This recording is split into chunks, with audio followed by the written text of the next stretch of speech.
सुरुवातीला नागपूरला बरं वाटलं, परंतु नंतर जे ढगात हेलिकॉप्टर शिरलं, इकडं बघतोय ढग तिकडं बघतोय ढग, आणि आमचे देवेंद्र फडणवीस निवांत गप्पा मारत बसले.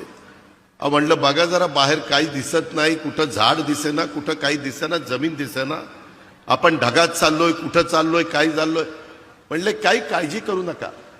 माझे आत्तापर्यंत 6 ॲक्सिडेंट झालेले आहेत, आणि मी ज्यावेळेस हेलिकॉप्टरमध्ये विमानात असतो त्यावेळेस ॲक्सिडेंट झाला तरी मला काही होत नाही, त्याच्यावर तुम्हालाही काही होणार नाही.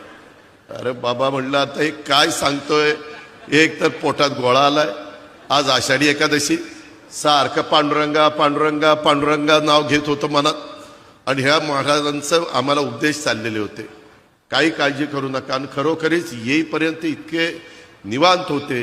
ते म्हणले मला ह्याचा अनुभव आहे, माझे अनेक ॲक्सिडेंट झालेले आहेत, परंतु माझ्या कुठं नखाला देखील धक्का लागला नाही. अशा पद्धतीनं बापदादाच्या पुण्यामुळं इथपर्यंत महाराज पोचलेले आहेत.